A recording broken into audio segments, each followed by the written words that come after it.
Hey guys, Inmate here. Hope you guys are doing well. Today is a little bit of a flight lesson today of how to handle the ornithopters. What is the perfect angle for gliding? What's the perfect height and angle of approach when it comes to flying and flying like the furthest distance that you can travel. So we're going to do the Scout first, and then after that we're going to do the Assault Ornithopter as well. It's very simple, and with this method, especially when it comes to the Scout Ornithopter, you can basically travel the entire stretch of the deep desert in one go because you'll keep gaining altitude. But without further ado, let me quickly show you guys what it's all about.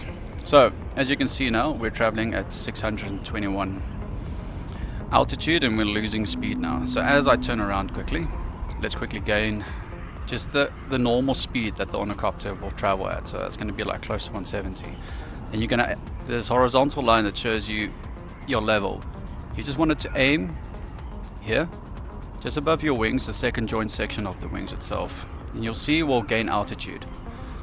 When you reach 160 in speed, you tap W, go up to 170, and you'll just keep on climbing and climbing.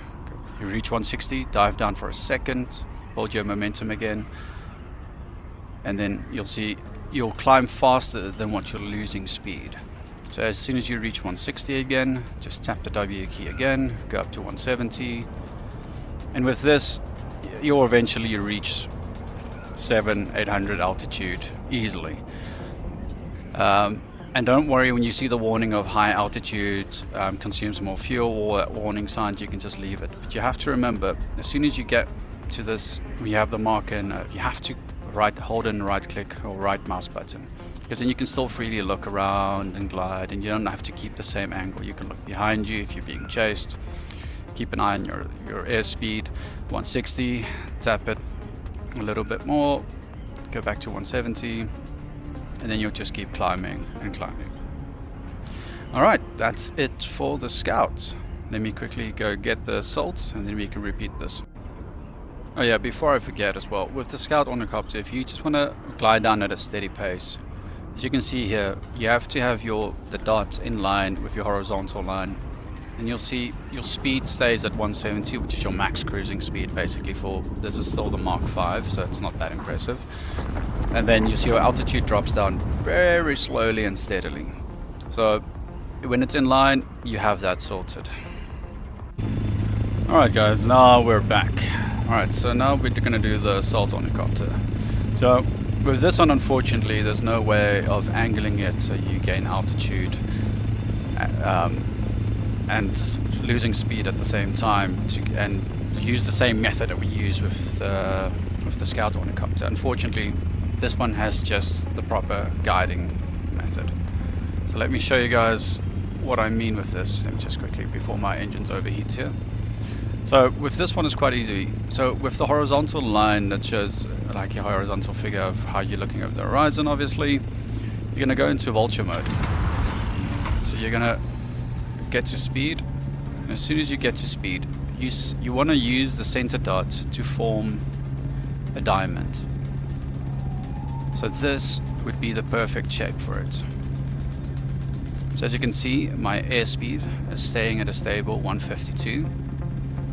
My altitude is dropping, but you'll keep almost max momentum at this angle.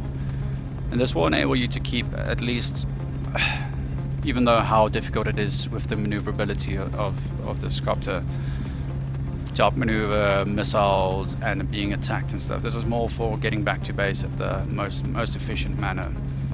So with this, what I have seen with about 4 of the full glides at a starting altitude of 740 meters, you can at least cross the entire length of the deep desert. That is my best run so far, but it usually comes down to about 5. So usually in the deep desert, when you get too low, there's 2 methods of climbing fast. Obviously, is getting out of vulture mode and using your boosters and holding in spacebar. I tend to do a little bit thing that helps me with mine, which I have found is more effective in my perspective, due to the fact that you can climb at a steeper angle, and it might make it more difficult for people that are trying to chase you down and shoot rockets at you. So I usually stay in vulture mode. And if I have somebody chasing me behind me, I just press the boosters and I aim, I just hold an S until I get to a very, very steep angle, and I just climb. And as high as I can, I usually aim for about 740 meters because fuel warning comes in, and then I just dive down it again to my preferred. Yeah, that glitch happens, but it happens. And you just glide down again to your preferred angle. Wait till you have reach your max speed. Bring down your elevation. Try and get that perfect diamond again. Obviously, sometimes you might have it slightly too high. As you can see, I have it a little bit too high. So just aim a little bit lower. Get your momentum, and it will get its momentum back up again. So 153, 152. 152 is usually where it levels out and it stays there. And this will enable you to go the furthest distance in a single glide, while being the most fuel efficient at the same time. Alright, that is it from me. Ragnar will probably upload a video later this week as well. But yeah, hope you guys enjoyed it. If you have any questions, please leave it in the comments below and let me know if there's any other tips and tricks or something you guys want us to try or experiment with. There will be also maneuverability things coming in the future. And also, yeah, we'll see how much damage each ornithopter can take before taking critical damage, and you lose momentum and speed and all of that stuff. Alright guys, thank you for watching and have a great weekend.